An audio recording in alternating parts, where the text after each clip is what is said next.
ব্রাজিলের স্কোয়াডটা ঘোষণা করার পরে সবাই অনেক বেশি আনন্দিত। বিশেষ করে ব্রাজিল ফ্যানেরা অনেক বেশি আনন্দিত। কারণ সকলের কথা বলা হয়েছে এই কারণেই যে ব্রাজিল ফ্যান শুধু না, সকল দলের ফ্যান বেজ অপেক্ষা করতেছিল এই ব্রাজিলের স্কোয়াডটা নিয়ে।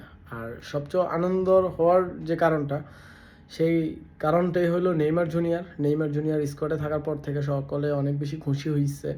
এবং কি এই স্কোয়াডটা নিয়ে কারো কোনো তেমন দুই একটা ছাড়া তেমন কোনো প্লেয়ার নিয়ে কমপ্লেন নাই।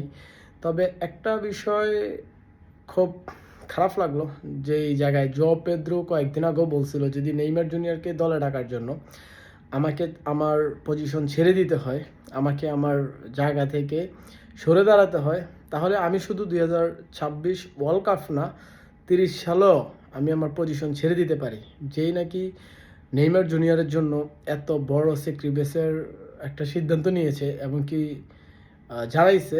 আর স্কোয়াডটা ঘোষণা করার সময় পুরা ফ্যামিলিকে নিয়ে অপেক্ষা করতেছিল। একের পর এক অ্যান্ড্রিককে ডাকা হয়েছে, রায়ানকে ডাকা হয়েছে, ইয়াংস্টার, এবং কি ভিনিসিয়াস, রাফিনহা, গ্যাব্রিয়েল মার্টিনেল্লি, সকলের নামই ডাকা হয়েছে। এর মাঝে খালি একটা নামই গ্যাপ ছিল, যে নামটা ছিল জোয়াও পেদ্রো। এই জোয়াও পেদ্রো কত কিছুদিন আগে এত বড় একটা স্যাক্রিফাইসের যেই কথাটা বলছিল, তার সাথে যে এত বড় একটা ঘটনা ঘটে যাবে হয়তো সে কখনো ভাবতেও পারে নাই। তারপরেও ব্রাজিল সিবিএফে তেমন কোনো যোগাযোগই করে না স্কোয়াডটা ঘোষণা করার পর থেকে। এই বিষয়টা নিয়ে জোয়াও পেদ্রো একটু বিরক্ত আছে। যাই হোক, যারা স্কোয়াডে আছে সকলকে অভিনন্দন ওয়ার্ল্ড কাপের জন্য। অন্তত নেইমারের জন্য হলো এই ওয়ার্ল্ড কাপটা জেতা দরকার। আর যাদেরকে আমরা অনেক বেশি মিস করব, যে এই ব্রাজিল স্কোয়াডের যে শূন্যতার দিক থেকে যদি তাকান, তাহলে রদ্রিগোর জন্য অনেক বেশি মিস করব, শূন্যতা থাকবে। আর রদ্রিগো যেই ধরনের প্লেয়ার, এই ধরনের প্লেয়ার ব্রাজিল টিমে খুব কমই আছে, তার জন্য রদ্রিগোকে অনেক বেশি মিস করা হবে। তার মাঝখানে ইয়াংস্টার ইস্তাবি ওলিয়ান, তাকে অনেক বেশি মিস করা হবে। এডার মিলিতাও যে জায়গাটা, এই জায়গাটা হয়তো আমরা জানি না কাউকে দিয়ে পূরণ করতে পারবো কি না। তবে যেহেতু আমাদের স্ট্রাইকার অনেক অনেক আছে, তার জন্য হয়তো রদ্রিগোকে বেশি একটা হবে না। তবে রাইট উইঙ্গার হিসাবে রাফিনা থাকার কারণে ইস্তাবি ওলিয়ানকে যদি আমরা বেশি মিস না করি, তবে আমরা এডার মিলিতাওর জায়গাটা এখন পর্যন্ত আমরা নির্ভরযোগ্য কাউকে দেখতেছি না।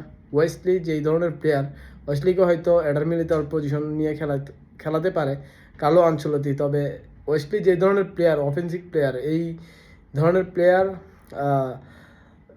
বড় বড় ম্যাচের মধ্যে সামান্য ভুলে অনেক বড় কিছু হয়ে যেতে পারে। এই ধরনের প্লেয়ার খুব রিস্কি থাকে। একবার পজিশন ছেড়ে উঠে গেলে নিচে পজিশনে আস্তে আস্তে অনেক লেট হয়ে যায়। এটা কিন্তু খুব রিস্কি একটা বিষয়। ডিফেন্সিভ প্লেয়ার দরকার আছে এই ওয়ার্ল্ড কাপের মধ্যে। তো এখন পর্যন্ত আমরা এগুলো নিয়ে তেমন কোনো বেশি কথা হয় নাই আমার সবচেয়ে খারাপ লাগার বিষয়টা জোয়াও পেদ্রোকে নিয়ে।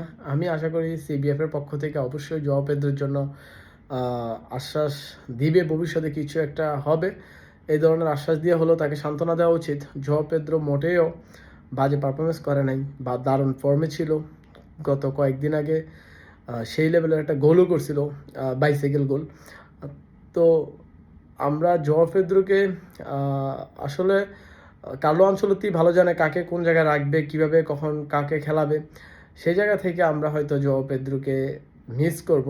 তবে আমরা আশা করি জোয়াও পেদ্রো ভবিষ্যৎ আরও অনেক শক্তিশালী হয়ে ব্রাজিল টিমে ফিরে আসবে।